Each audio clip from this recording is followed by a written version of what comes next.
Halo Sobat Sehat, ketemu lagi bersama aku Vinanda. Hamil dan melahirkan menjadi impian sebagian besar wanita yang sudah menikah. Namun sayangnya ada beberapa hal yang dapat membuat mereka tidak bisa merasakan kedua hal tersebut. Salah satunya karena kandungan lemah. Agar kamu tahu lebih dalam tentang kandungan lemah, stay tune terus ya.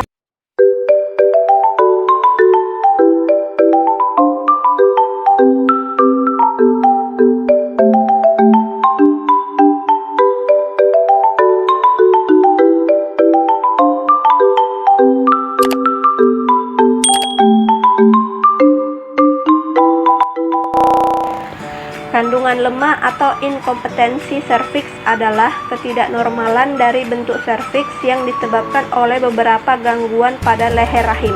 Saat seorang wanita hamil, pada umumnya leher rahim secara perlahan akan membuka, memendek, dan melunak untuk memudahkan proses persalinan.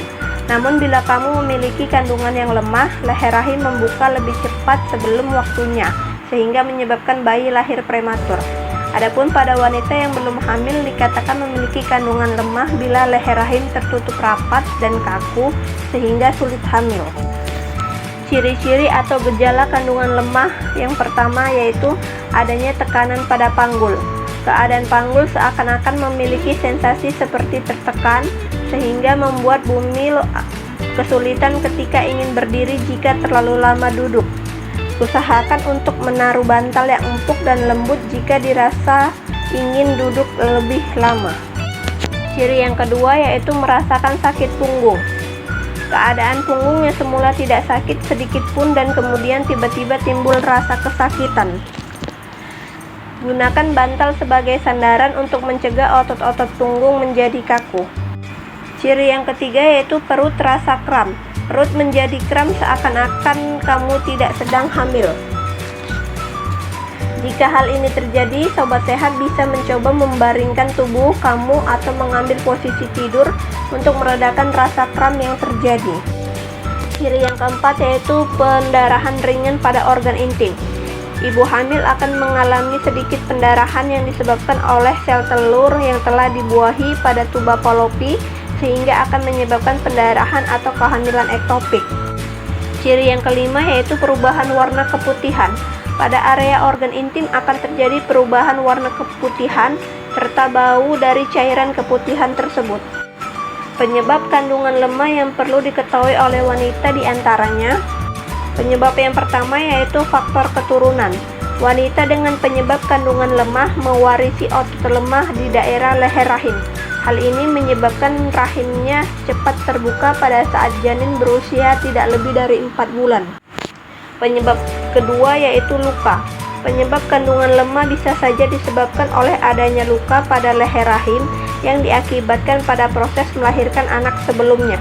Perlukaan ini ternyata memiliki efek samping pada melemahnya otot serviks. Penyebab yang ketiga yaitu operasi.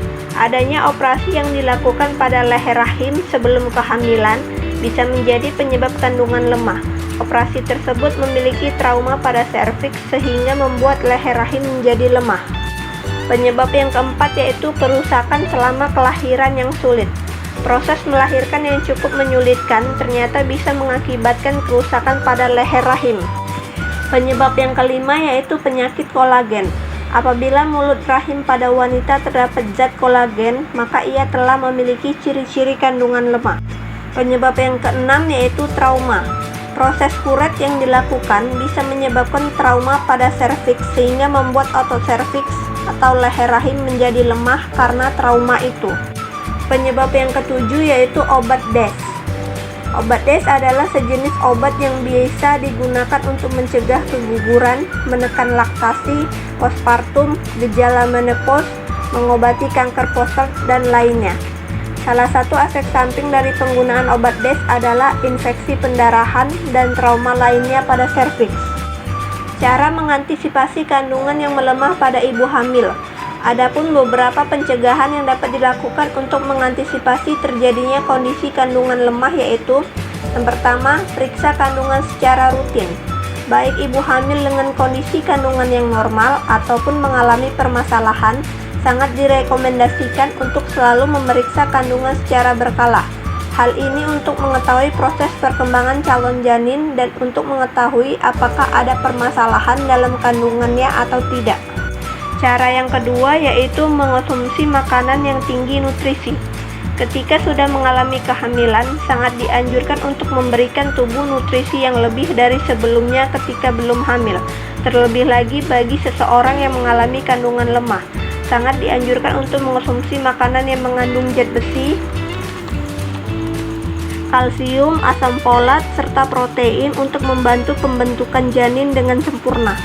Cara yang ketiga yaitu hindari rokok dan vape. Merokok dapat menyebabkan keguguran pada trimester pertama kehamilan atau resiko bayi lahir cacat.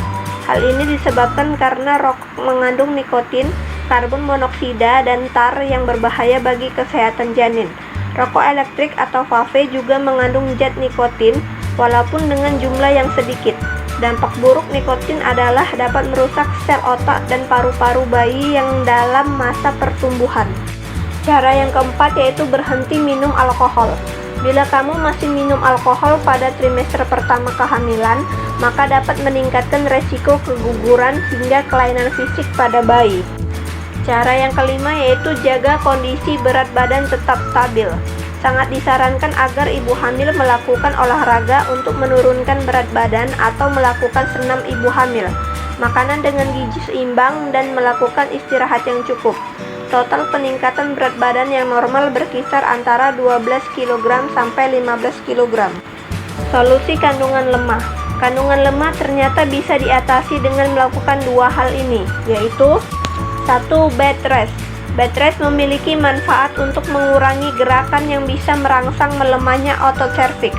Hal ini bisa menahan janin untuk tetap di dalam rahim. Solusi kedua yaitu cervical cerclage.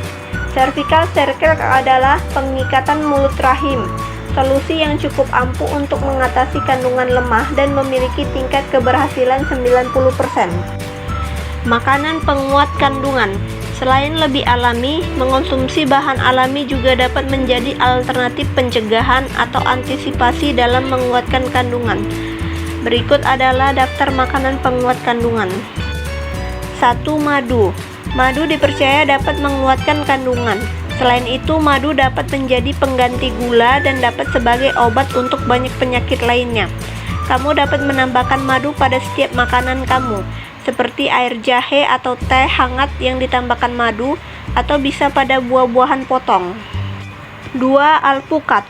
Alpukat penuh dengan vitamin E dan berbagai mineral lainnya. Alpukat juga dilengkapi dengan asam folat yang tinggi yang bagus buat janin. Alpukat mengandung lemak baik yang dibutuhkan oleh ibu hamil. 3. Sayuran hijau. Sayuran hijau seperti brokoli, daun katuk, bayam, sawi mengandung asam folat dan berbagai vitamin lainnya yang baik untuk dikonsumsi oleh ibu hamil. Selain dapat menguatkan kandungan vitamin yang terdapat pada sayuran hijau juga dapat menangkal radikal bebas. Yang keempat yaitu kurma. Selain dipercaya sebagai buah yang dapat menguatkan kandungan, kurma juga dapat meningkatkan hemoglobin dalam tubuh, sehingga bisa mencegah anemia pada ibu hamil. Selain dimakan langsung, kamu dapat menyajikannya sebagai campuran puding atau dibuat milkshake kurma. Makanan yang kelima yaitu produk ikan dan laut. Salmon, tuna, udang merupakan produk ikan dan laut yang baik bagi ibu hamil yang memiliki masalah kandungan lemah. Selain dapat menguatkan rahim, ikan salmon dan tuna juga kaya akan omega 3 dan omega 6 yang bagus untuk pertumbuhan otak janin. Sedangkan udang memiliki kandungan protein yang sangat tinggi. Yang keenam yaitu telur dan susu. Di dalam telur terdapat omega 3 dan protein yang dapat berguna untuk menguatkan kandungan dan pertumbuhan otak janin. Konsumsi telur yang sudah matang, jangan setengah matang apalagi mentah. Susu mengandung kalsium yang baik untuk pertumbuhan tulang janin serta memperkuat tulang ibu hamil selama masa kehamilan. Konsumsi susu yang sudah dipasteurisasi. Penting untuk diingat, bila kamu pernah mengalami kandungan lemah selama kehamilan, maka kamu beresiko mengalami kelahiran prematur atau keguguran di kehamilan berikutnya. Jadi, jika kamu mempertimbangkan untuk hamil lagi, maka sebaiknya bicarakan dengan dokter kandungan kamu untuk memahami resiko yang akan terjadi dan apa yang harus kamu lakukan agar kehamilan tetap sehat. Sekian dulu info tentang kandungan lemak kali ini. Jangan lupa subscribe, like, comment, and share ya. See you.